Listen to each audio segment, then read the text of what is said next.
बिस्मिल्लाहिर्रहमानिर्रहीम, अस्सलाम वालेकुम। आप देख रहे हैं स्पोर्ट्स फ्लिक्स में हूं हमजा शफीक। तो जनाब, पाकिस्तान क्रिकेट के हवाले से तीन बड़ी खबरें हैं। एक तो ये है कि पाकिस्तान 25 जुलाई से अपना पहला टेस्ट मैच खेलने जा रहा है अगेंस्ट वेस्ट इंडीज़।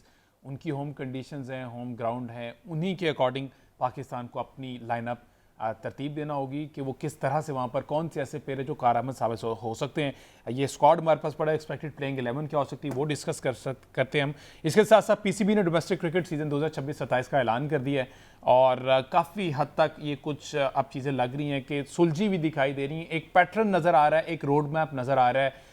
काफ़ी अरसे बाद ऐसी चीज़ें, लेकिन अब इस पर इम्प्लीमेंटेशन उस तरफ से होता है कि नहीं, इसकी आउटकम क्या आती है वो एक डिबेटेबल चीज़ हो सकती है। प्लस पाकिस्तान 2027 में 5 वनडे मैचेस की सीरीज़ जो है वो इंग्लैंड के ख़िलाफ़ खेलेगा और एक अरसे के बाद हमें 5 मैचेस की सीरीज़ मिली। वरना अब यही रिवाज, एक ट्रेंड सेट हो गया, 3 मैचेस की सीरीज़, 2-3 मैचेस चल रहे हैं। टेस्ट मैचेस तो 5 बहुत एक ख्वाब सा रह गया, लेकिन ओडीआई भी हमारे लिए ख्वाब हो गया था। हम T20 फॉर्मेट तक रिस्ट्रिक्ट हो गए थे, लेकिन 5 ओडीआई मैचेस की सीरीज़ मिल गई है और ये 15 से 26 मई 2027 तक खेली जानी है ये वनडे सीरीज़।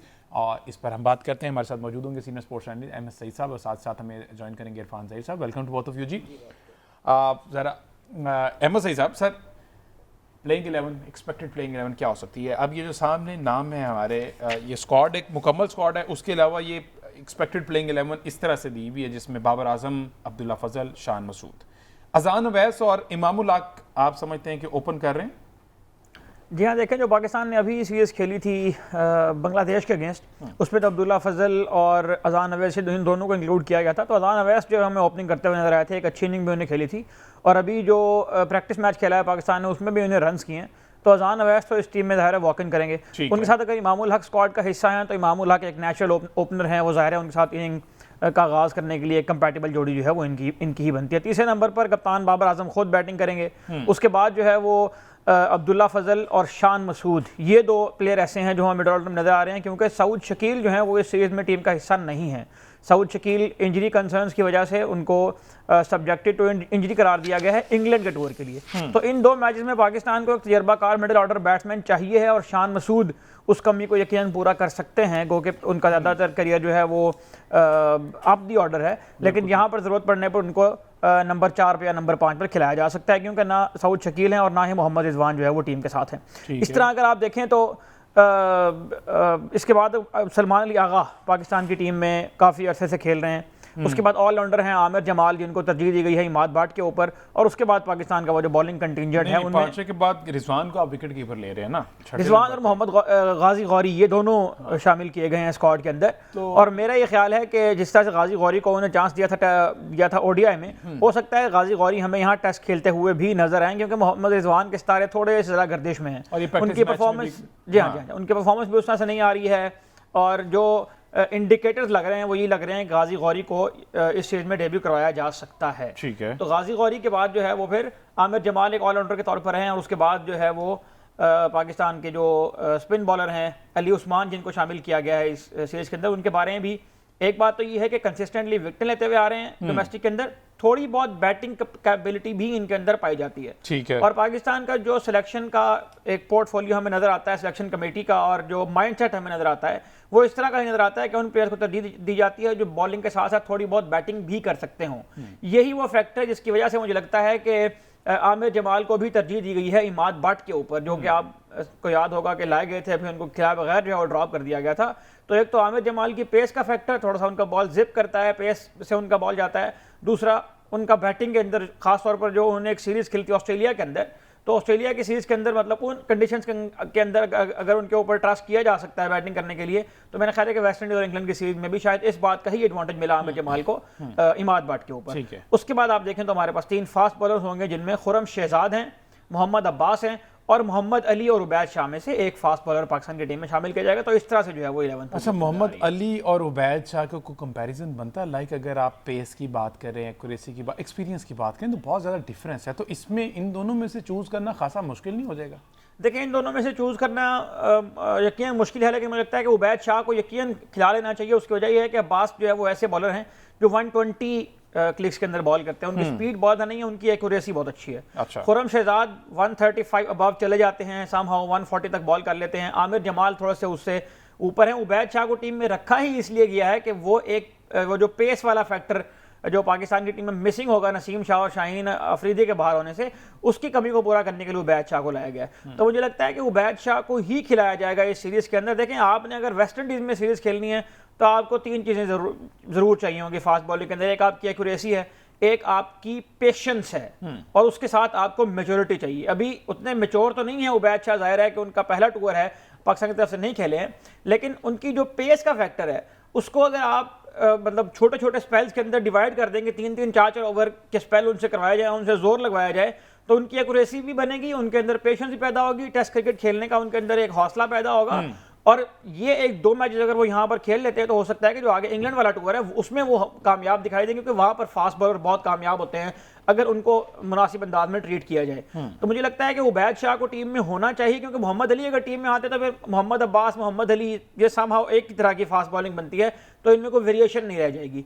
तो उबैद शाह इन कंडीशन के अंदर एक्सपीरियंस भी मिलेगा पाकिस्तान की टीम के अंदर, पेस का फैक्टर भी होगा। एक बात अलबत्ता ज़रूरी है मैं यहाँ पर करना चाहता हूँ कि बाबर आजम का इस हवाले से बहुत इम्तिहान है कि इस टीम के अंदर 4-5 ऐसे खिलाड़ी हैं जिनका डेब्यू होने जा रहा है, जो पाकिस्तान के लिए पहले नहीं खेले हुए हैं। गाजी गौरी टेस्ट क्रिकेट नहीं खेले हैं, उबैद शाह का डेब्यू होना है, अब्दुल्ला और अजान जो है वो बिल्कुल नए आए हैं प्लेयर। इसी तरह ये जो अली उस्मान है, ये भी पाकिस्तान की तरफ से पहले नहीं खेले हुए, गो कि ये रेगुलर परफॉर्म करके आ रहे हैं डोमेस्टिक के अंदर, लेकिन ये वो लड़के हैं जिनका पोटेंशियल लेना, जिनका आउटपुट लेना ये इसलिए भी ज़रूरी है कि अभी आप नहीं जानते हैं कि इनके पास इनकी सलाहियत क्या है। अभी आप उनको जाकर आजमाएंगे, एक टेस्ट मैच खिलाएंगे, उसके बाद आपको समझ में आएगी कि इनको किस तरह से इस्तेमाल करना है। तो यहाँ पर कैप्टन की विट, कैप्टन की जो टैक्टिकल जीनियस है उसका टेस्ट होता है। और मैं समझता हूँ कि बाबर आजम 3-4 साल कप्तानी करने के बाद अगर इन लड़कों के पोटेंशियल को इस्तेमाल करने में कामयाब हो जाते हैं तो पाकिस्तान वेस्ट इंडीज़ में एक अच्छा ब्रेक थ्रू कर सकता है। अच्छा, कंडीशन की अगर बात की जाए, जहाँ पर अब ये मैच होना है, ये कंडीशंस किसके लिए सूटेबल हैं? फास्ट बॉलिंग ट्रैक्स यूजुअली यहाँ पर होते हैं, स्पिन फ्रेंडली होते हैं, और टॉस क्या मैटर करेगा? क्योंकि टेस्ट मैच में टॉस बहुत मैटर करता है, क्योंकि टॉस कोई भी हम पिच रीड नहीं करते, उसके अकॉर्डिंग फैसला नहीं लेते और फिर हमें चौथे दिन लाले पड़े होते हैं। देखें, इसमें जो मेरे जहन में इमीडिएटली 2 सीरीज आ रही हैं, वो पाकिस्तान की लास्ट सीरीज जो पाकिस्तान वेस्ट इंडीज में खेला, उसमें जो ऑस्ट्रेलिया अभी सीरीज खेल कर आई है, उसमें तो फास्ट बॉलर ने इतना डोमिनेट किया था कि 10-10 विकेट फास्ट बॉलर ही ले जाया करते थे। तो यहाँ पर उस तरह से कोई आउटराइट स्पिन का फैक्टर आपको नहीं मिलेगा जिस तरह से आपने अपने मुल्क के अंदर कंडीशन बनाकर आपने एडवांटेज लेने की कोशिश की थी। इस तरह का मामला तो नहीं होगा, रिलाय तो फास्ट बॉलर्स के ऊपर ही करना पड़ेगा। इसीलिए मैं बार बार ये कह रहा हूँ कि उबैद शाह का टीम में होना जरूरी है, ताकि वो पेस वाला जो हमारा फैक्टर है वो भी उसको मैनेज किया जाए।